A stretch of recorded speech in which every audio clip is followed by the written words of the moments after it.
ଆମ ନଈରେ ହଠାତ୍ ଏତେ ଜୋରେ ବଢ଼ି ପାଣି ଆସିବ ବୋଲି ମୁଁ କେବେ ଭାବି ବି ନଥିଲି। Hello everyone welcome back to my mini blog. तो आज सकाल मोर आरंभ होता फास्ट गोटे गीतरू भाई मस्त गीतरा था टीवी ऑन कर आरंभ होता। तो गीतरा शुणा भितर आज जेहतु मोर क्लास भी ऑफ था तो दिन 24 आज टीवी ही फोन देखी जाइए। तो फास्ट तापर जाए फ्रेश हो गाधे पड़ी ब्रश करदे सब कम साधे बस पे खाए पखाड़ को बैगन टमाटो चकड़ा भाई एक नंबर मस्त था कंसे पखाड़ पूरा दाबिक उठे आज मुझे बस पड़ी एपटे मेघ भी बहुत जोर से उठा। तो मुझे जो बस सीट एक्चुअली पड़ ना आनिक मुझे पकई जेहतु बसला मो डाटा भल पाऊँ पवन टे भल दूँ जेहतु सामना आम दक्षिणा पवन बाजू भल जोरे।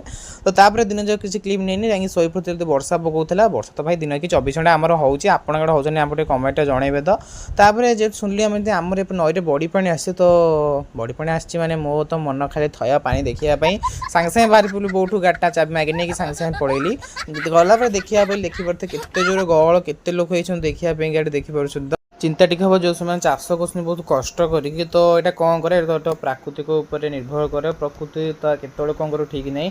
जमीक भी रिसेंटली लिखते आसाम कौ रेट्रे होती तो ठाकुर देव जगन्नाथ आमर एपटे सेमती किसी न हो सेमती नॉर्मल हेले बहुत बहु नॉर्मल भी बहुत किसी नष्ट हो चाषी बहुत कष्ट होची।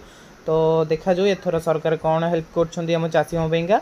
तो यहाँ था आम नेतपुर बीच भाई ये देखिपे केड़े जोरे सुओ हो भाई सुरे सुओ जी न हो भाई दल देखी मत बहुत हसला भाई पेंडा पेंडा दल सब जाऊँगी।